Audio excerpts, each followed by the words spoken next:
Welcome to the Defense and Aerospace Report. I'm Vago Muradian here at the Ronald Reagan Presidential Library and Museum in Simi Valley, California, where we're covering the Reagan National Defense Forum. Our coverage here is sponsored by Leonardo DRS, and we have with us the Undersecretary of the United States Air Force, Matt Donovan. Sir, thanks very much for the time. Thank you, Vago. Good to be here. Great to see you. It was a fantastic panel discussion with Secretary Wilson and General Hyten and Leanne Caret here talking about space. I want to start first with the National Defense Strategy, or the National Security Strategy, the Defense Strategy, Military Strategy are all in play and in the works now. We're going to hear from General McMaster about that later. But talk to us about the role of the Air Force in these strategies and air power. There are some folks who are concerned when they listen to Secretary Mattis talk about the last 2,500 yards, and folks get worried that at a time of strategic air and sea power that the focus may be more tactical. Talk to us about how these strategies are going to unfold and the role of the United States Air Force in those strategies. Well, the United States Air Force's role in any strategy hasn't changed over the years. You know, we do three things, most importantly. We cover the globe with global reach, and we also provide global vigilance, global power. So those three elements will not change in any new strategy because the United States Air Force is an integral part of the joint team to provide those capabilities to the joint warfighter. And I should say that you were a retired United States Air Force colonel and who was an F-15 driver, so you know about air power. Is there going to be, though, the inclusion and a highlighting of the importance of air and sea power in this new document, do you think?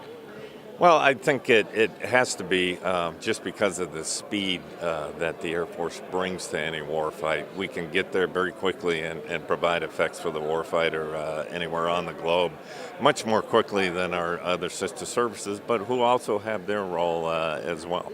Let me go to the National Space Strategy. You are the executive agent, or the Air Force is the executive agent, and I know that you guys have had a role reversal because historically your job has been the space job and the Secretary's job has been not the space job, and you guys have shifted at an important time, especially given some of the congressional concerns that are out there. The National Space Strategy is also being drafted. From your perspective, you know, what are the key elements of that, and what are the key elements of that, and what will it mean for the Air Force? Well, the one thing I wanted to say is the Air Force really appreciates all the focus that Congress has put on this issue with space. And back, as Secretary Wilson has said often, back before January 20th of this year, we weren't allowed to even use the term space and warfight in the same sentence. So it's very important. Also, the Vice President Pence, who has once again chaired the National Space Council that President Trump has reinvigorated, is an important part of all these portions of space, all the way down from national, commercial, and into the defense area. Let me take you to the budget. There's a lot of focus on that. The continuing resolution that currently exists is till December 8th. GOP leaders are talking about December 22, stretching it out. There are others who say that actually January might be how long it goes. What are going to be the effects of that CR? Because each of the services and Secretary Mattis have talked about the importance of actually having as brief of a CR as possible. Now there are some folks who are looking at an even longer CR. What kind of effects is that going to have on you guys? Well, unfortunately, 9 of the last 10 years, we've started every new fiscal year under a continuing resolution. Also, fortunately, because our folks have been used to doing that we actually plan for that now, and that's not a good thing.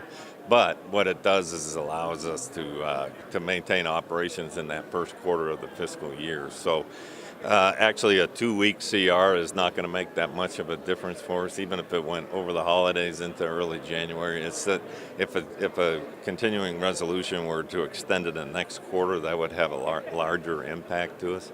More importantly is that we don't have a bipartisan budget act right now, so if we extended a CR into January, because the levels of the law at the Budget Control Act are so much lower than what we've been operating at, we would hit a cliff, and we would be subject to sequestration. So CR is bad all around, and what we really need is the Congress to lift sequestration as is currently structured. But every military leader has said the importance of having to do that. Do you see any motion at all to that actually having happened? We hear rumors that there is going to be a deal and that caps will be lifted, or there's certitude of that. Are you convinced that caps are going to get lifted? Well, listening to congressional leaders, we're not sure, but we've had two bipartisan budget agreements over the last 4 years that have temporarily lifted the cap. So I suspect that we'll probably see a deal like that again. And let me ask you about the national debt. We spoke to a former Secretary of State, George Shultz, and he said that the national debt is one of the greatest strategic challenges the nation faces. This tax cut proposal, if it goes through, would be increasing the national debt, which is already at 20.6 billion, I think, trillion, off the top of my head. There are those who worry, and we heard this from Ranking Member Smith, that that debt could actually impinge on defense spending. Are you concerned that debt reduction efforts within even the next couple of years could hit your budget, and how are you prioritizing to make sure that the money you spend now is going to get attached to the single most important thing? Well, I'll tell you, our national debt is a little bit out of my scope, but one of the important things that Secretary Wilson and I try to do is to make sure that every dollar that we are appropriated by the Congress and therefore by the American taxpayer is spent in the most efficient and effective way as possible. So that will be our contribution. Last question, government shutdown, there are concerns growing that that could actually happen. Are there any moves that the United States Air Force is taking to protect itself, to get ready for it, so that in the event it happens, you're ready? Well, we are preparing for a government shutdown on the order of the higher authorities. So we have checklists that are available to do that. But I certainly hope there isn't a government shutdown. It's very disruptive to all government operations, not just defense. Let me ask you the question of speed. Secretary Wilson, General Hyten talked about the importance of speed in the acquisition process, but you used to work for Senator McCain, who's been driving these reforms, but also has been a very tough taskmaster when programs go over budget. What's the right way to do this reform, speed it so that we don't make errors, but that lawmakers are also part of the process and you guys don't get beaten up for failing fast? Well, we've got to make sure that there isn't requirements creep.